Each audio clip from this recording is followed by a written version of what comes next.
C'est quelque chose que vous avez peut-être eu sous le sapin, une nouvelle technologie signée la marque à la pomme. On va parler AirTag avec Stéphane Corr qui est avec nous. Bonjour Stéphane. Bonjour Alexis.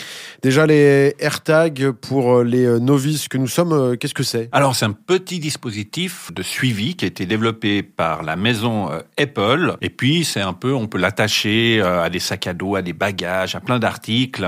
Et puis voilà, il y a des données, un retour visuel, sonore qui peut être fait aussi. Alors ça peut aider les gens à retrouver des objets perdus, voilà. Et puis ça peut aussi être utilisé d'autres manières, malheureusement. Voilà, une technologie qui nous facilite la vie. On peut retrouver plus facilement les clés qu'on recherchait depuis de nombreuses heures. James Bond, à mon avis, rêvait d'AirTag. Mais donc, vous l'avez dit, ça peut être aussi un cauchemar si on détourne l'utilisation. Tout à fait, parce que finalement, il y a un aspect un peu collaboratif où des téléphones qui ne sont pas associés à cet AirTag peuvent le détecter, tout comme quelqu'un peut placer ce AirTag dans le sac ou dans la voiture d'une personne. D'ailleurs, il y a eu un certain nombre de cas qui ont été dénoncés. Il y a plein de vidéos qui ont été faites sur TikTok où il y a des démonstrations qui disent tout d'un coup, voilà, j'ai fouillé mon sac, j'ai trouvé ce AirTag. Il y en avait un dans le pare-choc d'une voiture. Il y en a à différents c'est des endroits. Mouchards. Ça peut avoir une fonction de mouchard et les gens les détournent de leur utilisation première pour faire ce qu'on appelle du stalking, c'est-à-dire essayer de traquer une personne à l'insu de son plein gré pour suivre ses mouvements dans le monde physique et les lieux où elle se rend. Quelle solution pour éviter ce type de détournement ? Alors déjà d'être conscient, et quand on voit sur son téléphone que tout d'un coup il y a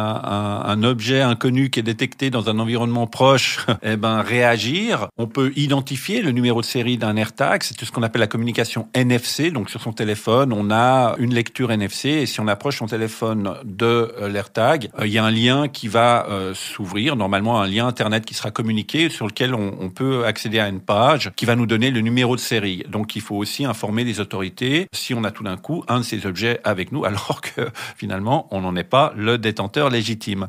Donc il y a ces aspects-là qui permettent premièrement de réagir. Après il y a aussi le fait d'utiliser des outils de scannage Bluetooth qui vont permettre d'identifier ce type de périphérique dans un environnement immédiat. Donc il y a même des outils qui sont faits pour les téléphones Android pour qu'ils puissent détecter des AirTags éventuellement autour d'eux. Parce que bien sûr qu'on pourrait très bien utiliser un AirTag pour suivre une personne qui a un téléphone Android.